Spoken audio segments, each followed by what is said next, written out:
Welcome to Midweek Mindset with Annetta and Emily. We are here early today. We normally come on at 6 p.m. Eastern Time, but we're going to switch it up for summer and we're going to do 10 a.m. on Wednesday mornings to bring you Midweek Mindset. Today, we were going to talk about being open to receive. As, writers and as people who have come from deep healing, and we now share so much of ourselves and so much of our journeys. Annetta brought to question, how open are we to receiving? And Annetta gave a really great analogy. Um, she said, 9 times out of 10, if we're carrying a bunch of groceries and somebody asks if we need help, we'll just say, no, it's fine, I got it. And I think that's a really great metaphor for even the emotional bags that we carry. So hop in the chat if anything speaks to you or you have anything to say, and we'll get started. Yeah, I feel like this topic is so important because as humans, we naturally want to help people, and I think that's great. But what are we doing and how are we seeing when people offer us help back? For example, like if somebody holds the door for you, are you allowing them to, or are you saying, "No, I got it"? If somebody asks you for help carrying groceries up the stairs, are you allowing them to, or are you just gonna say, "No, I got it"? Because I was kind of just thinking about this example. For example, if there's 2 semi trucks, one is delivery and then the other one is receiving. You know, like when you go to the back of a grocery store, there's like a receiving area for the semi trucks. And it's like that's what their job is to receive. So they allow it. So I think us as humans, we just need to be more open to receiving help from others because it takes a village to create something great. And why would we put ourselves out there just to struggle and try to do it ourselves? Like, for example, literally came up in the elevator the other day. When I go in the elevator, I need to scan my key. And there was a couple other people in there. And then one guy, I asked the man, I was like, "Hey, can you press this number?" And he's like, "Sure." But then it timed out, so he needed the key again. So, like, I put my key and then he hit the number. And it's just like when two people work together, you get to the result faster versus me trying to do it and reach over and then push the button. It would have taken more time. So that's just kind of where my perspective's coming from. Yeah, that's really cool, and I think this topic is really hitting home for me because I, for such a long time was the fixer. Like, I wanna be able to fix, and even with, this death in the family that I had recently, I want nothing more than to be able to fix and do, everything I can, you know? Um, so receiving, I think, is something. Oh my god, seriously, somebody's cutting the grass right now? I'm gonna have to take this inside. I can't hear it. You can't hear it? Oh, okay, fine. No. No, Um, you're totally um, yeah, so receiving, I think, has always been difficult for me, but, I'm really working on stepping into the season where, I see all of what I give. And, when you put it that way, like when we work together, we get further faster. That's absolutely been true in my current endeavors with marketing my book and putting myself out there. Like, I have you and Grace and so many people like collaborating together. And it is insane to see how far we've all come in the 6 months that we've been connected. Yeah, like it hasn't even been like a year since we met, and that even goes for Grace and I. Like I think Grace and I like met in the fall, but it just shows you that when you team up with people who want to help you, let them help you. I think one of the biggest things, like for example, when I would work at the salon. And if I worked at the front desk, the owner would always be like, okay, like, here's the key so you can open up and close up whenever you need to. And I was like, "Okay, that's cool." That boss was putting the trust in me that I can do the part, and she was relying on me as like she was, like, relying on me for that help. So, like, I think a lot of times we can get into our head like, "Oh, nobody can do it the way we do," or "We're not gonna be able to get the help that we need." But we just have to trust people. You know, if you can do it, somebody else can. If I can do it, somebody else can. And that honestly is part of like the main reason why I started writing and why I started podcasting because I was thinking if I went through dark times in this area, other people have gone through dark times. If I can do this well, somebody else can do this well. So just have that trust in people that they can help you get you to where you want to be. Yeah, that's such a great point, and I think that was a big lesson I had to learn this year was, reaching out and even, like, asking for help and then receiving it, which are 2 different things entirely. Um, when I was writing, I was so adamant about doing the whole thing myself because I just wanted it to be mine because like you Mm. said, when we go through things, somebody else is there too, and I feel that I have a way that I can reach your heart in that moment. So that's why I wrote the book. Um, but now it's like I have to be open to trust in other people and other creatives. And I do think it's important to use discernment. If somebody like isn't on your wavelength and you're not comfortable working with them, that's totally valid. Trust But your it gut. goes back to yeah, trust your gut for sure. It goes back to I forgot where I was going with that then. No, sorry, I'll just add on to it. It's just like it takes a village to create something great. So I think what you're trying to say is that initially we may do things for maybe not the right reasons. It can come out of ego. It can come out of I want to make money on this. It can come out of I want to prove myself to somebody. And that's when you wanna do it by yourself. But when you put purpose into it and you think, "How can this help other people?" Then you break those walls down and you start to let people into your vision and say, "You know what? We're gonna do this, and I trust you to do that." Because I remember when I would work at salons as a receptionist, I'm not kidding you, one of my bosses gave me the key the first day I started working, and I was like, "You have had this salon for how long? And it's my first day and you're trusting me?" But it's because she knew that, like, she couldn't do everything, so she had to put her trust in somebody else. And that's honestly how it is. It's when you start to write with purpose, when you start to live your daily life with purpose, then you can out delegate think tasks and help from other people. Definitely. I think that's such a good way to put it. I just was thinking about like all the, ways that I have kind of diverted stuff and sectioned off pieces of work and how I used to absolutely detest group projects. And Mm. I think that goes back to like a control thing. Um And it was funny because my daughter actually came home from school with, an issue with a peer project recently, and I was like, "Girl, I totally get it."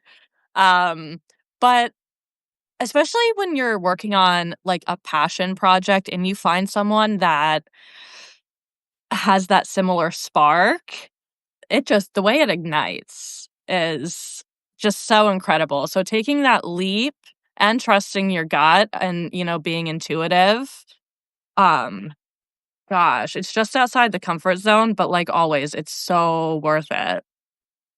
Yeah, absolutely. So I guess like my biggest thing, it's like the way that I love to put this into a visual is that when you're starting a passion project or when you're starting a business or a new adventure, It starts solo, like solo traveling, but it doesn't end solo. So, like, as you get more comfortable, as you start to grow and get outside your comfort zone and you start to build, then you're gonna eventually meet people. Like, when you're solo traveling, you start to meet people as you get more comfortable and more settled in. And that's the same thing with any kind of business you're building. It's may start alone, but eventually you need people to help you get there, so you might as well receive people's help. You know, I was always that person that would say no to help when people would ask, be like, "Oh, do you need help?" I'd be like, "No, I'm good," because I would feel bad of them helping me. But then I realized if that person asks, then they want to help. If they don't want to help, then they won't ask. And that's something I had to keep reminding myself of because I remember like there were times where I would, like, need somebody to hold the door for me, because I had a lot of, in my hands, whether it was groceries or suitcases, and nobody held the door for me because nobody wanted to, so nobody like, offered that help, but when people do offer that help to hold the door for you, it's because they want to. Wow. I really love that because we really don't know ever what other people's intentions are, but with something like that, it's so clear, Mhm. and that's really beautiful. Yeah, it took a while to get into that mentality, but I mean, this happened just, like, 2 weeks ago, you know? I had, like, a backpack, and I had a carry-on bag and 2 suitcases, and then my coffee in my hand, and literally, no everyone there was I'm not kidding you, like, 4 people just staring at me, and I was like, "Nobody wants to help, nobody wants to help, it's okay. I'm just gonna figure it out." But then I go downstairs, and then when I'm walking through the front door, um, a guy that I just met maybe like 30 minutes prior was on the other side of the building and he saw me struggling, so then he came over and helped because he wanted to. So it's Wow. like, if Yeah. somebody offers you help, just be open to it. Yeah, that's so relatable too because, I'm always like, when I'm doing any kind of project, if I happen to be, like, struggling with a certain part and there's people around me and you know that I'm struggling, what are you doing? Do you see that I'm a mess right now?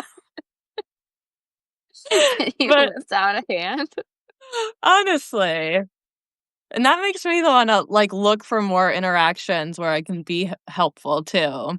Like, one of my favorite things to do is when I'm having a bad day, to go out of my way to be extra nice to other people because, 1, it's just nice to do. It, like, transmutes that negative energy and, it might plant a seed in them.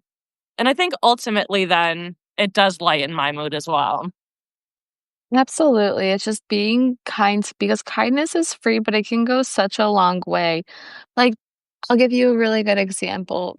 It doesn't have to be anything crazy. I remember when I was going through some dark times and I was just in the transition of leaving my ex, the dude never even would hold the door for me. He would tell me, "Oh, I think you should hold the door for me."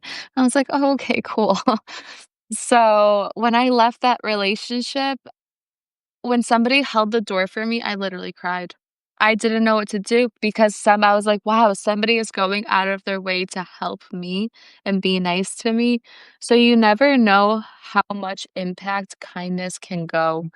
Like, for example, a most recent one was when I was making the transition of moving from Mexico to Miami, I was kind of like in this 50-50 mindset of if I want to, like I knew I was supposed to, but I was still 50% over there.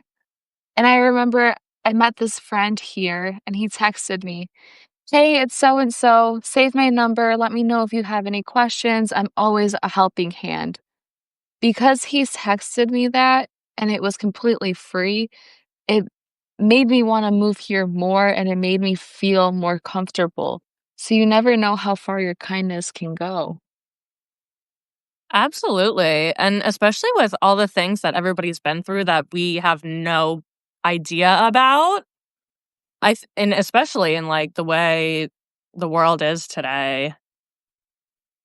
See, I'm thinking right now Absolutely. about how I have an aversion to waving to people, and now I think I'm gonna make that something that I regularly do. Even just smiling at somebody Yeah. because not so many times we walk around with a smile on our face, but we're not happy inside. I've done that so many times, more than I can count. And whenever somebody would smile at me or just be kind, it literally makes the day. So just always be kind. That's all I can say. I love that. Yeah. What was our main topic? Receiving. Let's wrap up with that. Receiving. What else what about you guys? What is your experience with receiving? Do you tend to give more than you receive? Oh, Matt's here. Hi, Matt. Hey, Matt. Yeah, like, because today's topic was really about are you willing to receive help from others when others offer help? So drop in the comments below. Are you open to receiving help or are you mainly the one that likes to help? Because we want to know, you know? I think it's such an important topic. Yeah. And it's such a difference too once you start to go from a giving endlessly mindset to a more balanced mindset where you're making sure that you're taking care of yourself. It it kind of naturally refills that cup in that you're doing your heart's work. Um and we're bringing something to others that you can't really put a price on. Always the giver. Open to receiving help, but I don't know how to ask for it. I'm always the giver. And when is your next summit, Aneta? I'm open to receiving help, but I don't know how to ask for it. That's really tough. Something, I've been there. yeah. Something that has helped me was that if somebody has ever said, "If you need help, let me know," I would always remember that because when I do need it, then I wouldn't feel like I'm inconveniencing them for help. You know what I mean? Or it really depends on the relationship you have with the person, but if you feel comfortable enough, you can ask them directly. But one of the things is that if somebody says it, and then I would just, like, remember it. Like, for example, when I first moved here, I made a friend and he was like, "Just call me if you need anything." That he's like, "I know you're new. I know you don't know the area that well." And it made me feel more comfortable calling him and asking him for help. So whenever I called him, I didn't feel like I was being a bother because he kind of said that. But maybe I would say also offer help. And if they offer it back, then you know you have that open door. Because I think it's important for us to give without expecting anything in return and to continue to give abundantly because it will eventually come back. But if you offer help to somebody, you can keep that door open in hopes that they'll say the same thing back. Yeah, I think that starting with a safe person is a really good bridge. Like, I remember, like, back through my healing journey when I was finally ready to implement these boundaries and speak my truth and things like that, I started with my brother. He was Mm. my, like, board for everything, the first time I said, "Hey, I don't like that," or, "Hey, that hurt my feelings," or it was all with him. And I think it was because I knew that he wasn't just gonna, like, up and freak out, like, that's my bro, he's gonna be here regardless, and that it helped build confidence, it really did, and something else that I've done and still do is kind of rehearsing, because sometimes those words can get stuck in our chest or in our throats because we don't know how to say them, right? So even if we take ourselves to the mirror and imagine ourselves just speaking it, even if it's one phrase, "Hey, this didn't make me feel good. Hey, I need help with something." That is a bridge to a whole nother life, honestly, and it's scary. I won't lie. It's scary, and a lot of times when we're healing, our nervous system doesn't like that. So, if you feel off, it's 100% not in your head, but it is something that we can do to rewire uh, that pathway. Yeah, absolutely. So I forgot what I was just gonna say. I was literally gonna add on to that. We do that to each Forgot. other often. Yeah, it's okay, it happens. I haven't finished my coffee yet. What about you? No, I'm still good.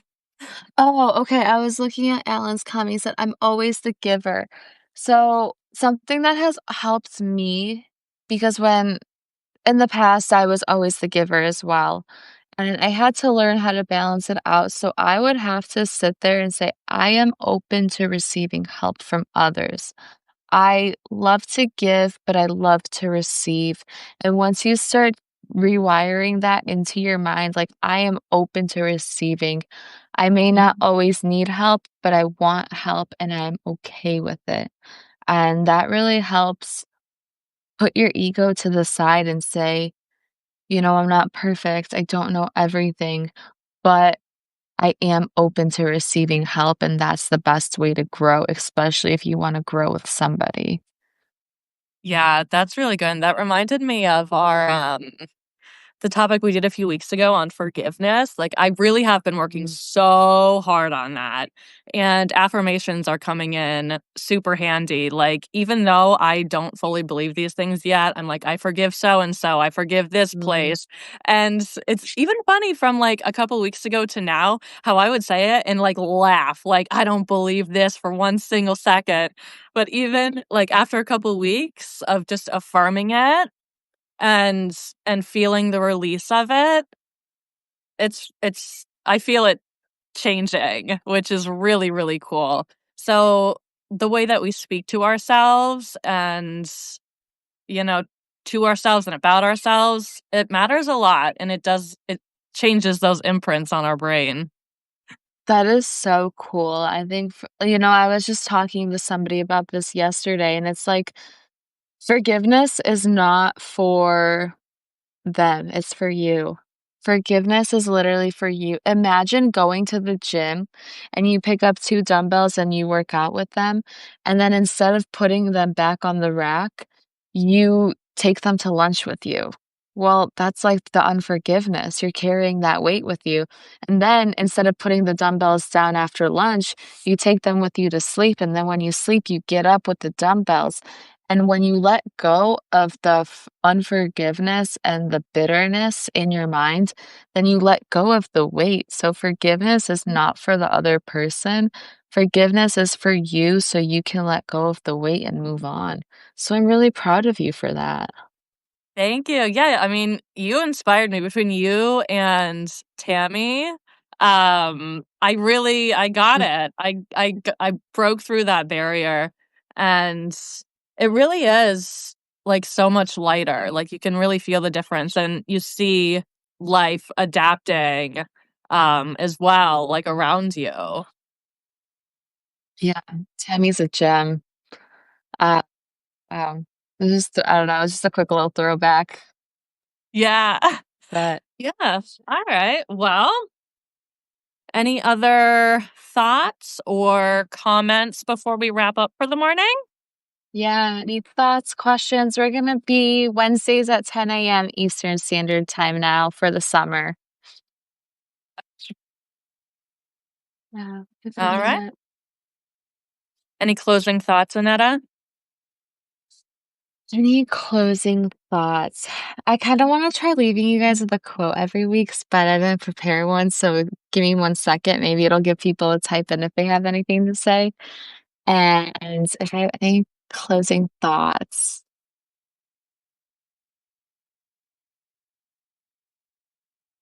be the person today that your 5-year-old self needed. I love that. I'm just going to leave it there. Awesome. Have a great day, guys, and rest of your week. We'll see you next week. Yeah. Thanks so much for joining us at our new time. We'll see you next Wednesday at 10 a.m. Bye. Bye bye.